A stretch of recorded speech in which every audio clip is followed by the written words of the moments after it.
Hello everybody and welcome back. I am Carrick, and we are continuing with another SWOT analysis, this time of Lithuania. So it's a quick start guide for Lithuania. It's in two parts. Part one is looking at the strengths, weaknesses, opportunities, and threats of the country and devising a plan, looking at the internal, setting up production, balancing our economy at the beginning, seeking our early alliances and diplomatic interactions and stuff, building our spy networks and things. And then part two is we'll do the actual opening moves. We'll actually execute on all that and see if we can get off to a good start and have a good foundation as Lithuania. We are playing with Leviathan DLC. This is updated for 2021 with the 1.31 patch and some of the hot fixes that have come out since then. Lithuania is actually a pretty big country. Very big country. However, they actually have some serious internal issues, as most of their country is Orthodox, despite being a good Catholic nation. So there is some situation here, and you can see a lot of these are not willing to convert very quickly either. So we kind of have to make a decision as to what to do about that. Do we just go Orthodox? Do we stay Catholic? So on and so forth. Poland's actually going to be our friend. I don't think they will just automatically, I could be wrong about this, but I don't think they'll just vassalize us through an event if we're playing Lithuania. But I don't think we can vassalize Poland, or like personal union Poland the other way. We've played as Lithuania before actually on the Twitch channel, and we got the achievement. The main achievement that you want to go for with Lithuania is called the Uncommonwealth. And it's basically you form the Commonwealth as Lithuania instead of Poland. Where Poland it's super easy, right? But we're going to enforce the Polish-Lithuanian Commonwealth. I mean, that's not what we're going to do in the series, but that's what we did in the Twitch run. We have a timeline and final thoughts for that on the YouTube, where you can hear about how that campaign went for us. And that's something that you might be interested in doing if you're interested in Lithuania. Let's just start getting at it here. Looks like the Teutonic Order could be a good rival for us. Bohemia wants to be our rival. Crimea and Muscovy. I don't want to poke the bear on Muscovy. Muscovy's already rivaled us, though. I think we get the alliance with Poland because that's kind of the historical thing to do. I know eventually we'll have to take over Poland, but we'll need Poland's protection initially. So let's grab Poland. We don't have very many diplomats. Holy cow. We don't have very many diplomats. Beating up the Livonian Order is something that would probably be pretty easy for us to do. Beating up Crimea is a choice. Let's actually look and see what are our missions looking like. Mostly generic. Yeah, this looks mostly generic except for the Polish succession. This is new. When we did Lithuania, we didn't have missions. Poland has elected a new ruler. Allied to Poland. You're at least 1450, and this will be done. And we'll get permanent claims on Estonia, Livonia. Yeah, we'll get permanent claims on the Livonian Order, including Riga. Basically, if we're just in a Poland has elected a new leader, is for at least 1450. Okay. Restore the Union Possibility in Poland. Nice. Nice. So we'll actually get a enforce the Commonwealth. Perfect. So we actually have a means of attacking Poland and just subjugating them and just boom. Enforcing the personal union on them. This is telling us that we want to develop the area. Own 10 owned provinces. Currently 3, with development at least 10. So it just wants us to develop some of these regions here. And that'll actually reduce local unrest in these areas, which is kind of nice. Not the Age of Discovery, not the Age of Reformation. So this is much further into the world, into the game that we can work on that. Befriend the Cossacks.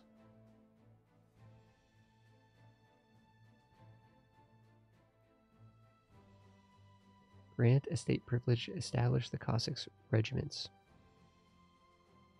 That'll give us permanent claims on Crimea, a bunch of areas. A bunch of areas. Okay. That's kind of neat. So we could do that. We usually come over here and we can establish the Minus 10% local development costs in all steppe provinces. That's kind of cool. It does require giving over 5 crownland, though. We do need to yank some crownland to start this party off. Establish the Cossacks regiments. Yeah, let's do this. What was the other thing we needed to do there? Oh, that gave them land? Rip. It gave them just a scooch of land.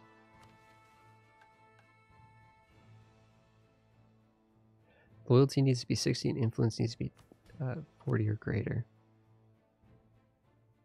Let's let the Cossacks self-govern.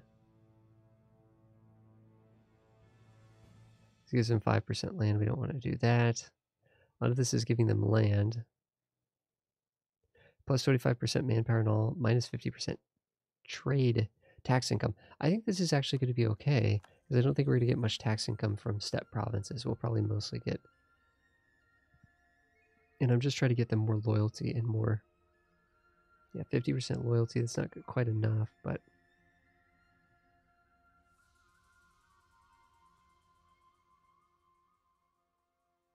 We'll keep working on it. We'll keep working on it. We might even be able to do an agenda for them. So let's see what we have with the clergy here. Now there might be some things here in terms of cooling temperament between the heathens. Actually, this is going to actually increase... This is going to increase our ability to convert the provinces, but it'll actually make the heathens even more angry with us, which is a problem. So we'll need to start converting furiously. Be amazing if we could actually get a... I don't think our economy... Yeah, our economy starts off terribly. Terribly. So there's no way we're going to be able to afford any of the... Yeah, there's no way we're going to be able to afford advisors. So we'll wait on hitting the counselors because we don't want to increase the stability cost modifier. We might need to manually increase our stability. Oh, does this actually... Oh, wait a second. Does supremacy of the crown increase? It does increase the Cossacks' loyalty by 10%. So now they're at 59.9. That's almost 60. So we're actually very close to being able to get this and befriend the Cossacks. We just got to wait, 5 years, 6 years, 10 years or so for that to come up. Okay.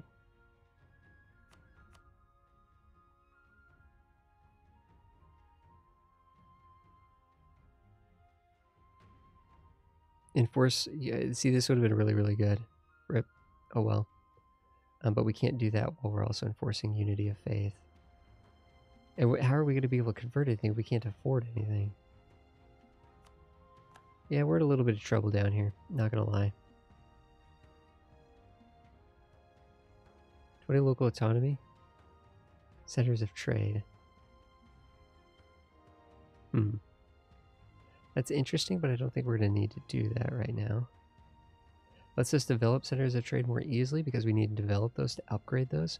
But it does increase the autonomy at the centers of trade. So if we're developing the province, we want that autonomy to be pretty low, usually. I think these estates will come out in the wash here, hopefully. We can make the Cossacks happy. Have at least 10 light ships privateering. We have 1 light ship. That's going to take forever to get 10. We're not going to be able to afford that.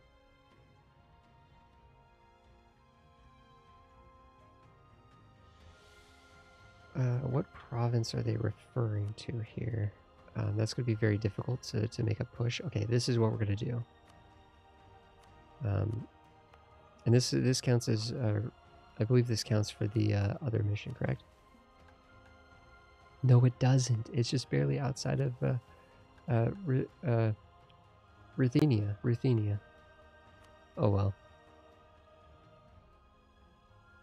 We're going to need to dev this 2 times in the next 20 years.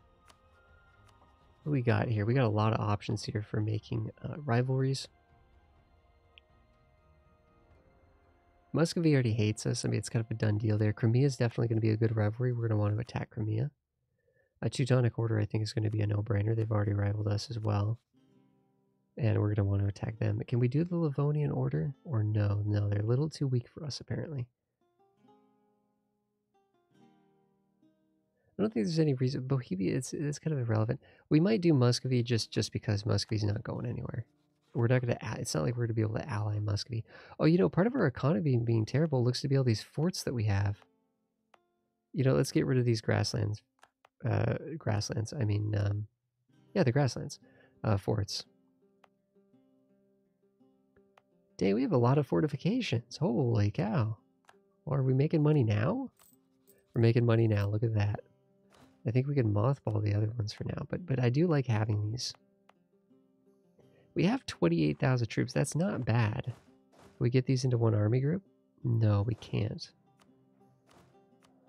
We have a 441 advisor, which is, I think, not terrible. Let's focus on mill to balance this out so that we're basically just 333 right now, right?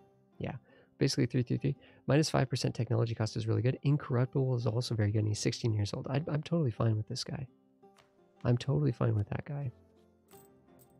We could technically hire a single advisor. I would like to get a missionary guy.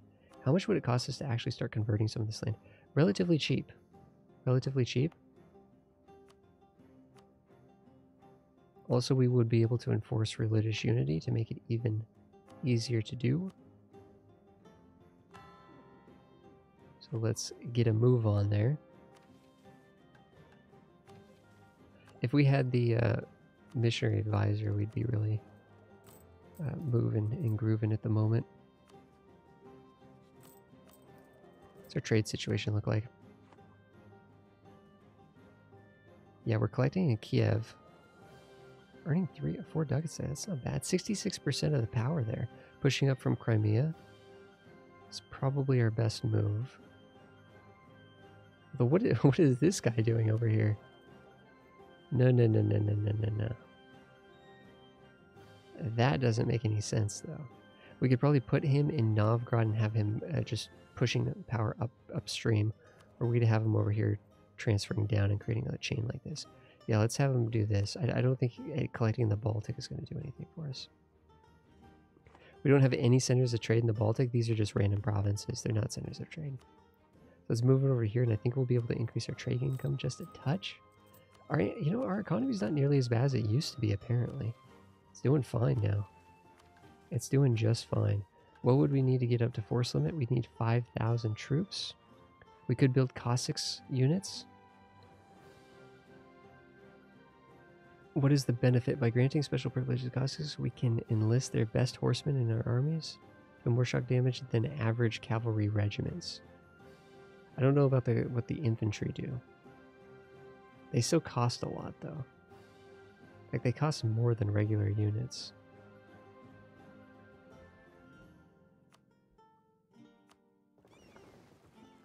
Can we protect trade in Kiev?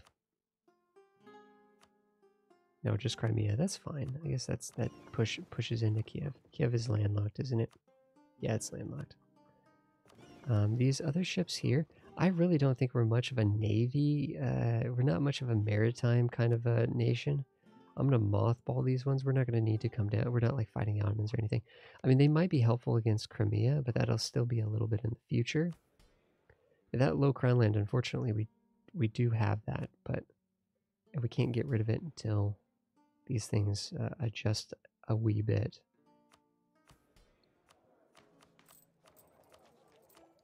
But I think for the most part, tolerance of heretics is actually +3. So if it wasn't for that other thing we did, we wouldn't really have much religious non-unity. Holy cow.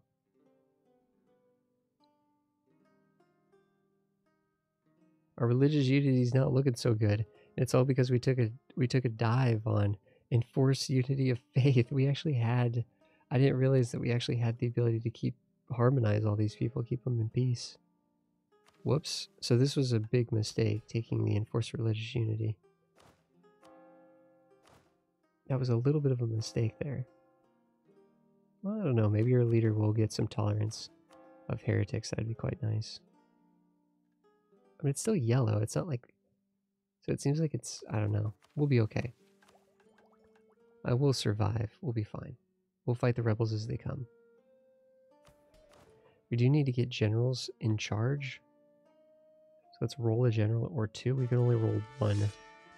He's not great, but he's something.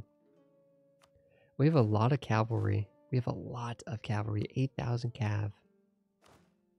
And we do eventually get extra 20%, which is quite a lot. But that's not now. Man, those cavalry are expensive. The fact that we're making as much money as we're making is kind of impressive. I don't even know if I want to build more units. Yeah, let's build three Cossacks infantry and see what these guys are all about.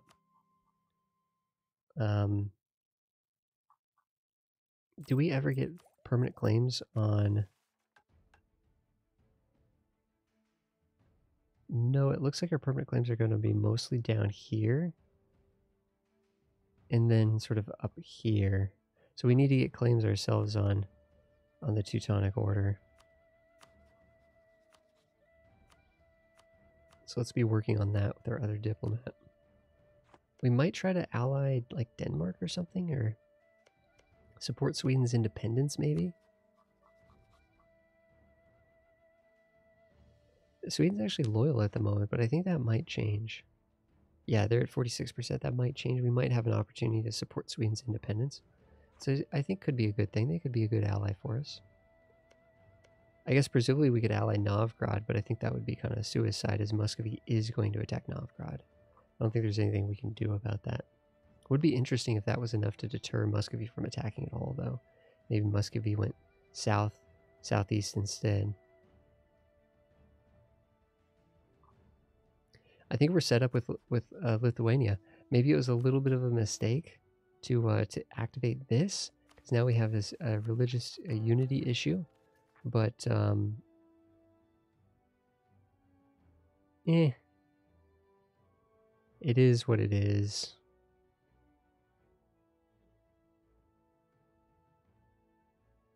We could easily stomp this out with rebel suppression. Easily. So I don't think we have any issues, actually. I think we're fine. We're actually going to be trying to convert our land and just build the religious unity the old-fashioned way. Guys, thanks everybody for hanging out with this little SWOT analysis, sort of looking at strengths, weaknesses, opportunities, and threats of Lithuania, developing a bit of a plan. I think really that plan is, you know, we need to ally Poland, and we'll get free claims on a Livonian Order. We're going to be attacking the Livonian Order. We're going to be attacking the Teutonic Order probably as well. And we will probably also be getting claims on Crimea and just attacking there and just hoping Muscovy doesn't attack us. Hopefully securing the alliance with Poland, which we've already done. And trying to maybe, I don't know, maybe look to someone else like Hungary or Sweden as a secondary alliance. And go from there. And we'll work on all that in the next episode, guys, when we do opening moves as Lithuania. So the playlist link down below will get you there. Comments in the comment section will get responded to by me. I read all the comments, guys. And respond to, well, I respond to all the ones that justify a response, like questions and other kinds of comments and stuff like that. So, but thanks everybody for being here. I really appreciate it. I'll see you guys in the next one.